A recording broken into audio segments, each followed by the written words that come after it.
Hi there, my name is Michelle and I'm the author at Hearthside Blog. Today I'm talking a little bit about my blog post on Holda. So, Holda is known by many names: Birchta, Perchta, Holda, and even Frau Goda, which suggests that she was seen as Odin's wife. Now, there are a few associations with her and Odin, one of which is that Holda is frequently associated with the Wild Hunt as his leader instead of Odin. And also, there is the association with Frau Goda and Christmas Eve. And with the Christianization of the Nordic region, then they were trying to create Odin as this Yule father figure. So the idea that Frau Goda, who is the wife of Odin, would be associated with Christmas Eve starts to come into play.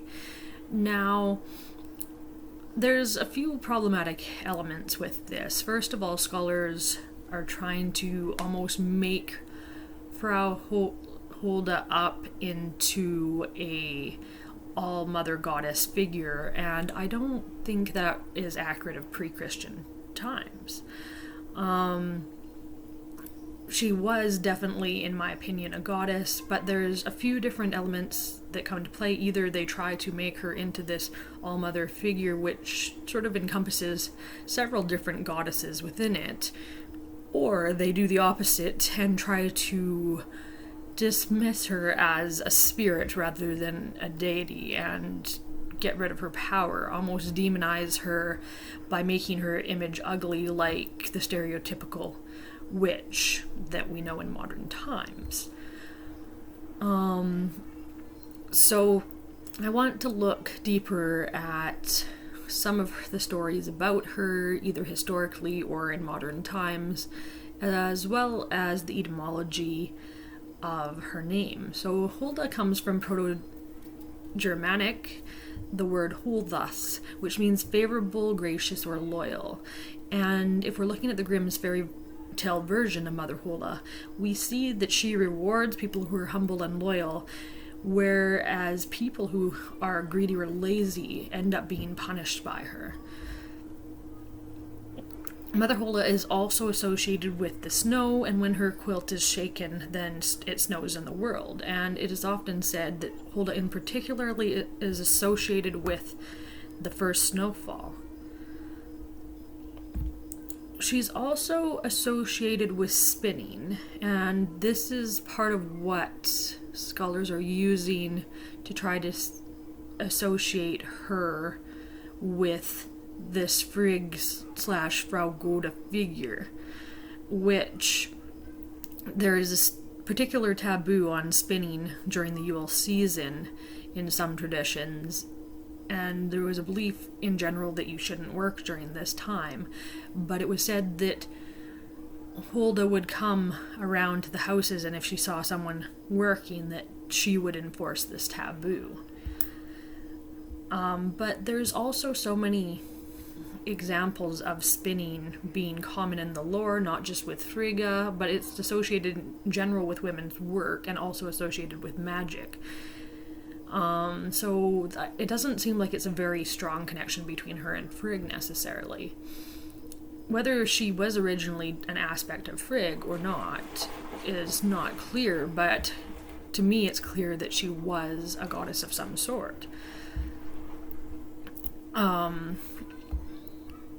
It seems that she was removed from the story of the Wild Hunt and replaced with Odin during the Christianization, trying to give him that elevated status of Allfather or supreme god of the Nordic people, which would lead to the conversion of Nordic people to monotheism.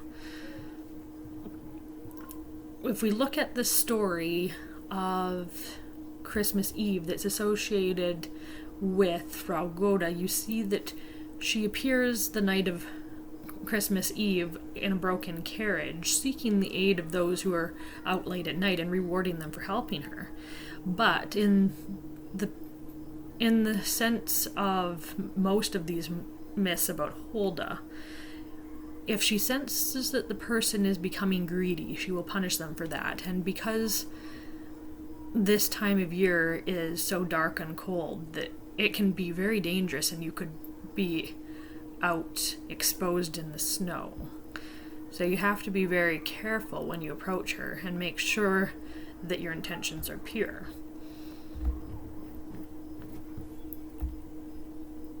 So the other image that we're seeing in the modern interpretation of Percht around the Christmas season is this image of this terrifying witch, almost like another iteration of Krampus.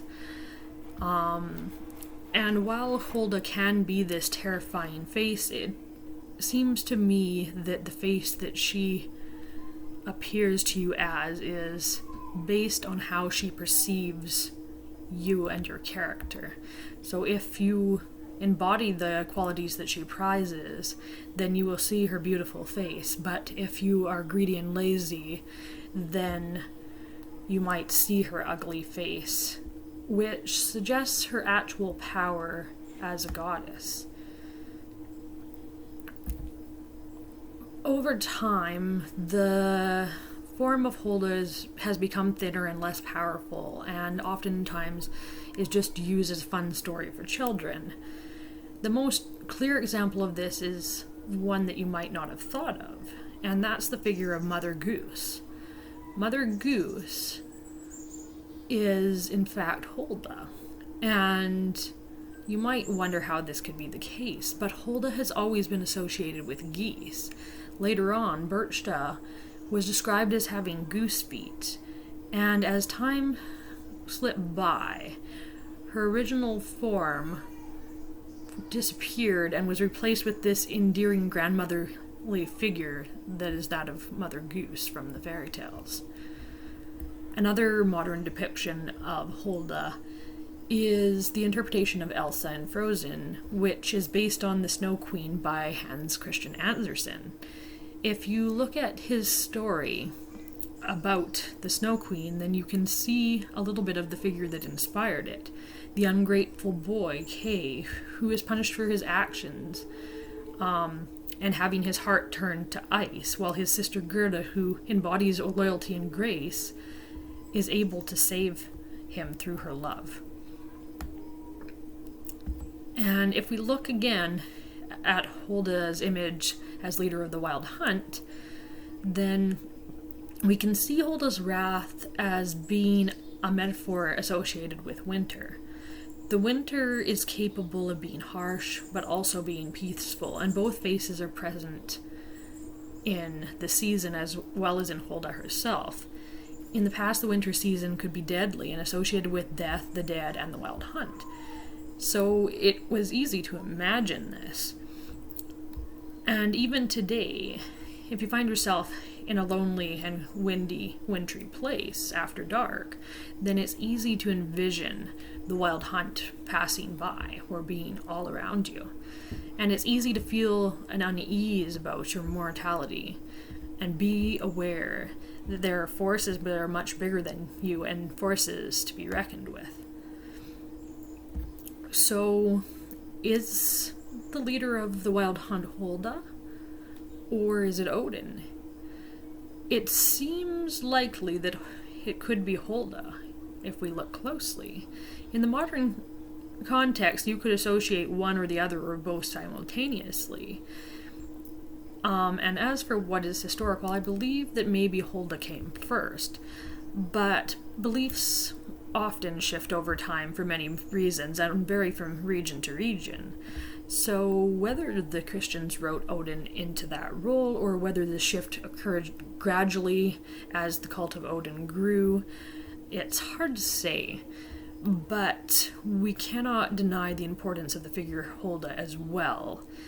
And it's important for us to decide in our modern practice which makes the most sense to us. That's what I have about Holda for this post. I hope you enjoyed, and I will see you next time.